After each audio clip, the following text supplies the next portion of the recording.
இதெல்லாம் இல்லை, 4 பேர் 3 பேர் 2 பேர் இருப்பாங்க. அவங்க வந்து என்ன கேட்டிருக்காங்க, நான் உங்களை பார்த்துருக்கேன், உங்கள் குரலை வச்சு கேட்டிருக்கேன், நீங்கள் யாருன்னு உங்களுக்கு கண்டுபிடிக்க முடியல, நீங்கள் அங்கே ஒரு மாதிரி இருக்கீங்க இங்கே ஒரு மாதிரி இருக்கீங்க அப்படின்னு சொல்லிட்டு என்னை கேட்பாங்க. நான் வந்து அவங்க பேசணுன்னு தான் பேச முடியும். அவங்க பார்க்குறாங்கன்றதுனால நம்ம அவங்ககிட்ட பேச முடியும். போயிட்டு அவங்க என்கிட்ட பேசும்போது நீங்கள் தான் இந்த சேனலில் இருக்கீங்க, மீன் வெட்டுறீங்கள, ஸ்பீடு கட்டிங் செல்வம் அப்படின்னு. ஆமாம் அப்போ கொஞ்சம் நேரம் பேசுவாங்க. அவ்வளோதான். என்கிட்ட இங்கே மீன் வெட்டுற தொழிலில் மட்டும்தான் செல்ஃப் எடுக்கலாம். வெளியிலலாம் அந்த அளவுக்கு யாரும் கேட்டது கிடையாது. ஏதோ அந்த அளவுக்கு நான் டெவலப் போக நினைக்கிறேன். நீங்கள் சொல்கிறது வந்து நியாயம்தான். நான் அப்போதுலேருந்தே இந்த மாதிரி ட்ரெஸ் போட்டு பழகிட்டேன். வேலைக்கு வரும்போதும் இப்படி தான் இருப்பேன், வேலைக்கு போகும்போதும் இப்படி தான் இருப்பேன். அந்த அந்த வேலை டைமில் மட்டும்தான். கடலோடு வரும்போது இப்படி தான் வருவேன். ஆமாம், காலையில் நான் 4 மணிக்கு எழுந்து வரும்போதும் இப்படி தான் வருவேன்.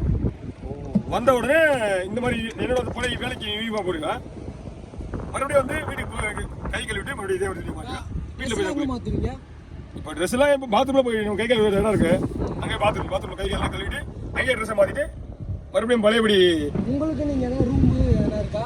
இல்லை எங்களுக்கு எல்லாம் இங்கே ரூம்லாம் எதுவும் கிடையாது. துணி வைக்கிறது கூட இடம் கிடையாது. அதுக்குன்னு நாங்கள் எதுவும் போய் நாங்கள் கேட்டு அப்பத்தில் இருக்கிறவங்க நான் எதுவும் பண்ணி தரல. இப்போ ஏதாவது ஓரளவுக்கு பண்ணி கொடுத்துருக்காங்க. ஆனால் அது ரூம்லாம் எதுவும் கிடையாது. கத்தியெல்லாம் எடுத்துகிட்டு உடனே வீட்டுக்கு போயிடுவோம். உங்களுக்கு வேறு எந்த ஃபெசிலிட்டிஸுமே இங்கே இல்லையா? இங்கே எதுவுமே கிடையாது. கவர்மெண்ட் உங்களுக்கு என்ன அலாட் பண்ணியிருக்காங்க வேலை செய்யுங்க? எங்களுக்கு மீன் வெட்டுறதுக்கு ஒரு கடை, அது கூட நான் எங்கள் அப்பா காலத்துலேருந்து மீன் வெட்டுறேன். அது வந்து மட்டும் 30-32 வருஷம் ஆகுது. காசிமேடில் ஒரு வருஷத்துக்கு ஒரு வருஷத்துக்கு மாறிட்டா இருப்பாங்க. நாங்கள் சொல்கிறத வந்து அவங்க ஏற்றுக்குவாங்க. ஆனால் செயலுக்கு வராது. இந்த ஃபஸ்ட்டு கொரோனா வந்தபோது காசிமேட்டில் ஒரு அது வந்து நான் முதல்லலாம் அந்த மாதிரி பண்ணல. இப்போ எனக்கு ஒரு ஃபஸ்ட்டில் ஒரு யூடியூப்ல நான் நம்பர் போட்டுருந்தேன், ஃபோன் நம்பர். நான் தான் போட சொன்னேன். ஆல்ரெடி அதை போட்ட உடனே தூங்க விடலை. நிறைய பேர் வந்து ஃபோன் போட்டு மதுரை, திருச்சி, சேலம், ஊட்டி அங்கங்கே பேச ஆரம்பிச்சிட்டாங்க. ஃபோன் போட்டு என்ன நாங்கள் பேசுகிறேன், நான் என்ன ஃபோன் பண்ணாலும் தூக்கத்தில் இருந்தாலும் ஃபோன் அட்டன் பண்ணாமல் இருக்க மாட்டேன். யாருக்கு எடுத்து அட்டன் பண்ணால் நான் அப்படியே எழுந்து உட்காந்து அவங்களுக்காக நான் பேசுவேன். அதே மாதிரி இங்கே வந்து இப்போ கல்லூரிலேயே பார்த்தீங்கன்னா எனக்கு தேடி வர்றதா நிறைய பேர் மீன் வாங்க வர்றவங்க என்னை பார்க்குற மீன் வர்றவங்க அதிக பேர். அப்படி வரும்போது என்கிட்ட பேச மாட்டேறாங்க. ஏன்னா ஆமாம், நான் பிகனர்ஸில் ஒரு தடவை பேட்டி கொடுத்துருக்கேன். அவங்க வந்து கேட்டாங்க, என்ன ஒரு பெரிய பிளான் வந்து அவங்ககிட்ட சொல்லியிருக்கேன். அவங்க நான் என்ன பார்க்குறாங்க, அது பாருங்க அவர் தான் மீன் வெட்டுறவர் அப்படின்னு சொல்லிட்டு அவங்களுக்குள்ளேயே பேசிட்டு அவங்களே போயிடுறாங்க. பார்த்துட்டு பேசும்போது நான் திருடனை பார்க்குற மாதிரி தான் தனிப்பட்ட முறையில் அதை போய் திருடனை நம்ம அவங்ககிட்ட போவாது அப்படின்னு சொல்கிற மாதிரி இருக்கு. அதனால நான் இப்போ கூட சொல்கிறேன்னா, உங்களுக்கு எதிரில் இருந்துன்னா நீங்கள் 10 நிமிஷம் வந்து 5 நிமிஷம் கூட நின்று பேசலாம், தப்பு கிடையாது. நான் தொழில் பண்ணுறேன், நீங்கள் இருக்கிறதுனால தான் நான் தொழிலே டெவலப் பண்ணுறேன். இன்னும் நிறைய விஷயத்தை டெவலப் பண்ணிட்டு இருக்கேன். இப்போ கூட இந்த வீடியோ எடுத்து போடுறாங்க யாரை, நீங்கள் பழத்தை தான் டெவலப் பண்ணுறேன். அது கூட இல்லைன்னா ஒன்றுமே, நீங்கள் ஒரு 10 நிமிஷம் நீங்கள் பேசணும்னா வந்து நான் உங்களுக்கு தானே நீங்கள் நல்ல வேணா நீங்கள் எங்கே பேசலாம், தப்பே கிடையாது.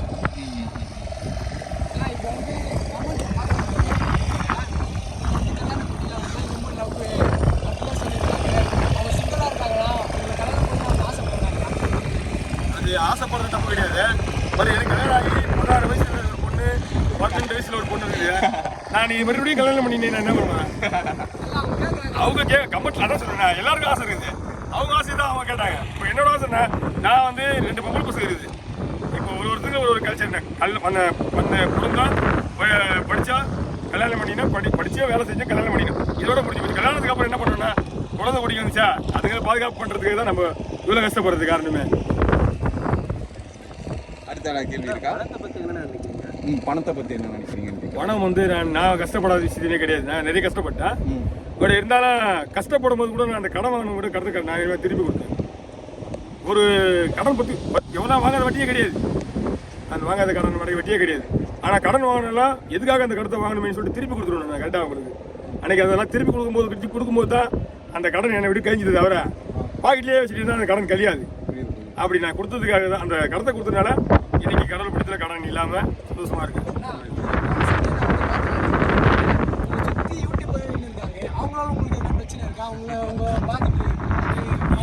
நீங்க கேட்கறது கரெக்ட் தான். இதனால எனக்கு ஒரு பிரச்சனை கிடையாது. எனக்கு நிறைய நீங்க யூடியூப் சேனல்ல பார்த்துருப்பீங்க, அவங்களுடைய வீடியோ எடுத்து அவங்க மட்டும் தான் போடுவாங்க. ஆனால் அது என்கிட்ட இல்லை. என்ன ஆளாக்கி கொடுத்தது இந்த சேனல்காரங்க தான், யூடியூப் சேனல்னு சொல்லிட்டு அவங்க தான் ஆளாக்கி கொடுத்தாங்க.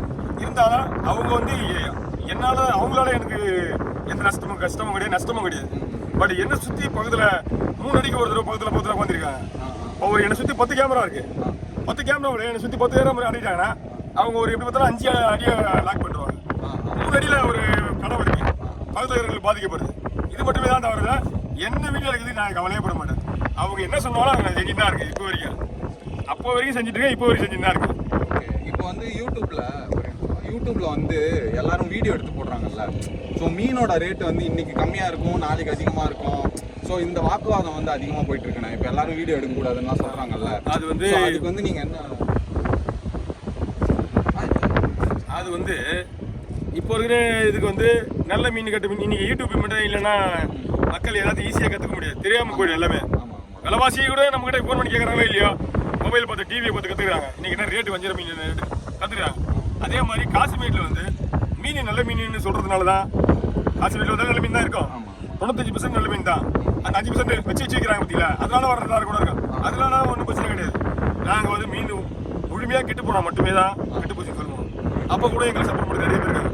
சங்கத்தில் கொண்டாந்து கொடுங்க, நீங்கள் அவங்க லெட்டர் வந்து எங்கள் சங்கத்தில் கூட வாங்கினா பாரு வாங்கலாம், எங்கள் சங்கத்தில் சொல்லுங்கள், நாங்கள் பண்ணி தரோம் அப்படின்னு. நாங்கள் நிறைய தடவை கொடுத்துருக்கோம், சங்கத்துலேயும் மாற்றி கொடுத்துருக்கோம்.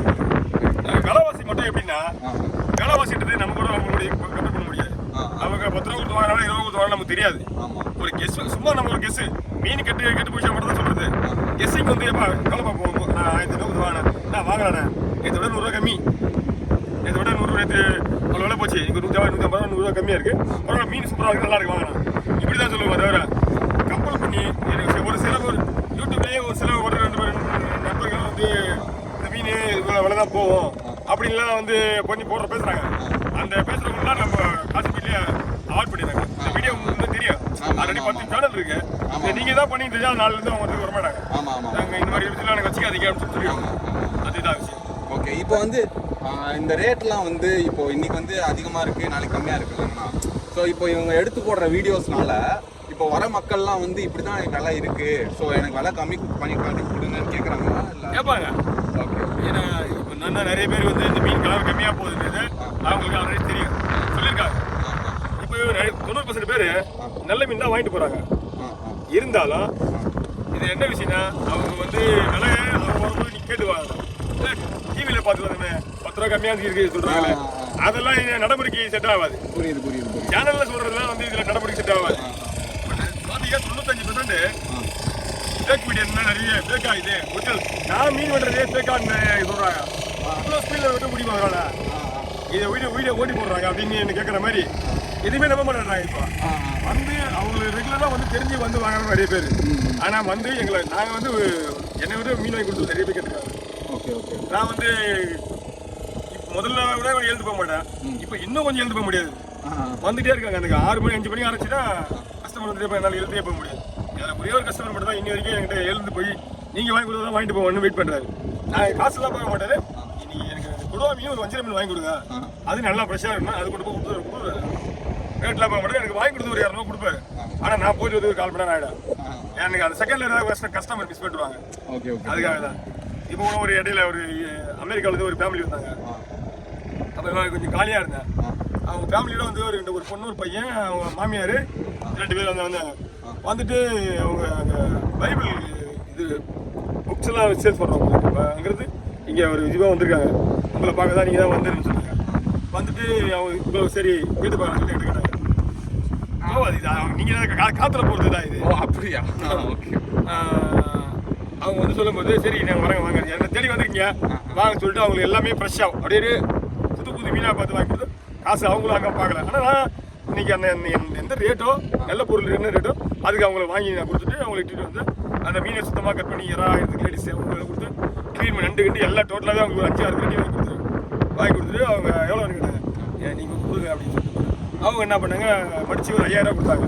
அப்போ எல்லா சேனல்லையும் நம்ம வீடியோ எடுக்கிற எல்லா சேனல் இருந்தாங்க. அப்போ ஒரு 5000 ரூபா மடிச்சு கொடுத்தாங்க. நான் வாங்கி அந்த வச்சுட்டேன். போனதுக்கப்புறம் என்ன அப்படின்னு சொல்லிட்டு பெருமை அதுதான் அதிகமாக காசு வாங்குது. மிச்சமாக வர்றவங்கள 150 ரூபா மீன் கேட்டாங்கன்னா 150 கொடுப்பாங்க, 200 கொடுப்பாங்க, 50 ரூபா எடுக்கல வச்சுக்கிங்க. மிச்சமாக எழுதுருவோம். அலாரம் வைக்கிறதுக்கு முன்னாடியே 1 நிமிஷத்துக்கு முன்னாடி எழுதுருவோம், அடிக்கிறதுக்கு முன்னாடியே எழுதுருவோம். அப்படி மிஸ்ஸாக தான் வார்த்தையாக எழுதுருவோம். எழுந்து அதே மாதிரி டைமிங்கே வந்துருவாங்க.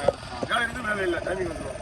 ஓகே, அங்கே மீன் இல்லைனாலும் மார்க்கெட்டில் இல்லைனாலும் டைமுக்கு அங்கே வந்து எனக்கு ஃபோன் நைட்டு 1 மணி கூட எனக்கு ஆர்டர் 1 மணி கூட வந்து செய்வேன்.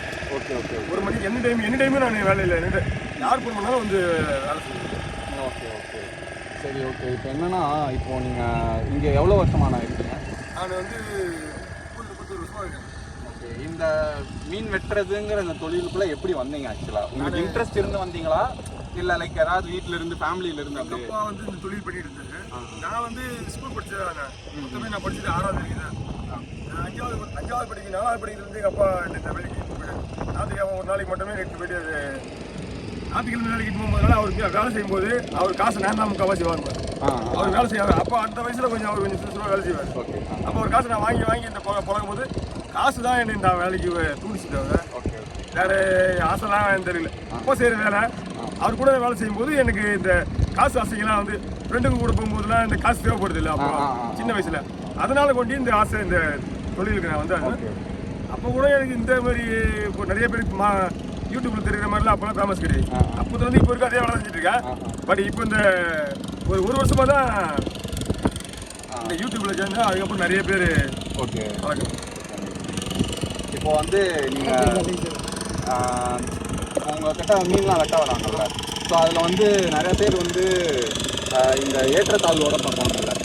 ஸோ அதை நீங்கள் அது எப்படி அதுக்கு ஏதாவது சொல்யூஷன் மாதிரி ஏதாவது ஒன்று சொல்கிறீங்களா? அது எப்படி அவங்க பார்க்குற பார்வைகள்லாம் இருக்குங்க? அது அந்த காலத்தில் வந்து ஏற்றத்தாழ்வுலாம் இருக்குது. ஆமாம் இப்போ என்ன பார்க்குறவங்க ஏற்றத்தாழ்வில் பார்க்கல.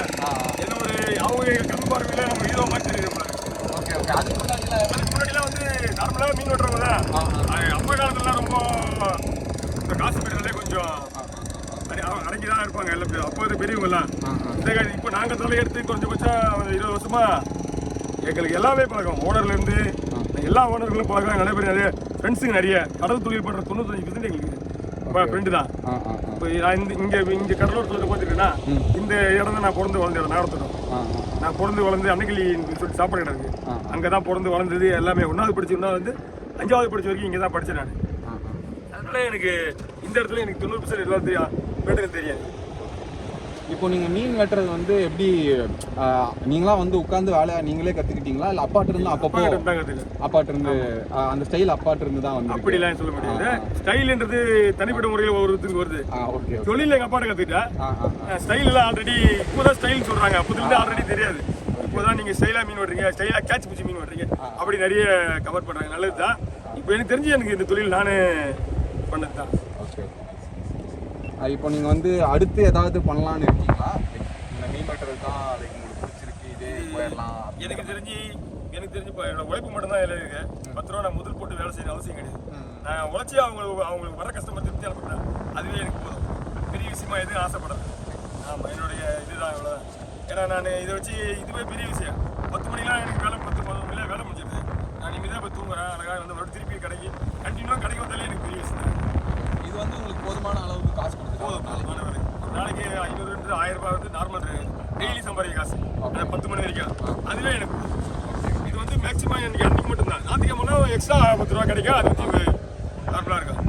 ஓகே. உங்களுக்கு பின்னாடி வர பசங்களாம் இருப்பாங்க வேணா, உங்களை சுற்றி இருக்க பீப்புளே இருப்பாங்க, குழந்தைங்களாம் இருப்பாங்க.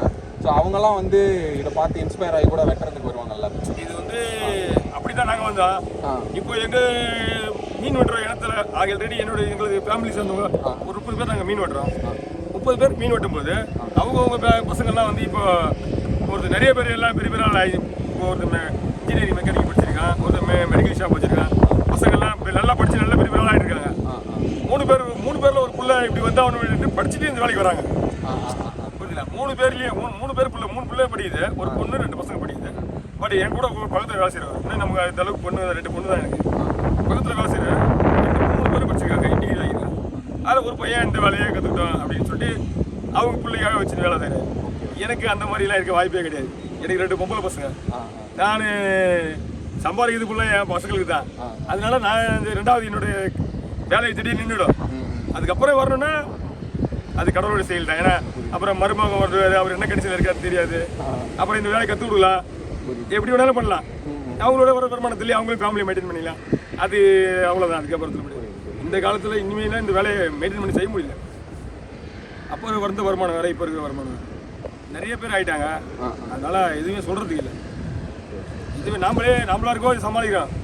மெயின் இங்கே வந்து அடக்க உடக்கம் மெயினாக இந்த இடத்துல இருக்கும். இங்கே எப்பயுமே நாங்கள் 30 வருஷமாக இருக்கோம், ஒருத்தங்க கூட நம்ம சீன்னு சொல்லி கெட்ட பேர் வாங்க கிடையாது. புதுசு புதுசாக வர பசங்களாம் ரொம்ப அலதாயம் பண்ணுறாங்க. அந்த மாதிரிலாம் வந்து இருக்கக்கூடாது. தொழில்னா நல்லது கெட்டதுலாம் இருக்க தான் செய்யும். ஆனால் நல்லது மட்டும் தான் நாங்கள் கற்றுவோம், கெட்டது நாங்கள் யூஸ் பண்ணுறதே கிடையாது. எங்கள் கூட இருக்குன்னு என்ன எங்கள் வயசுக்கு வந்த பசங்கள்லாம் அப்படி தான். சின்ன சின்ன பசங்களாம் இப்போ வந்துடுறாங்களா, அப்போ அப்பா பண்ணதுக்கப்புறம் பிள்ளைங்க வராங்க. அந்த மாதிரி பசங்க தான் இப்போ. அப்போ கூட வெளியில எல்லாம் வச்சு கூட நாங்கள் தான் நடக்கிறது இருக்கவே. நாங்கள் இருந்து நாங்கள் எல்லாத்தையுமே அடக்கிடுவோம், எந்த விஷயமே நடக்காது. இப்போ நான் பார்த்தீங்கன்னா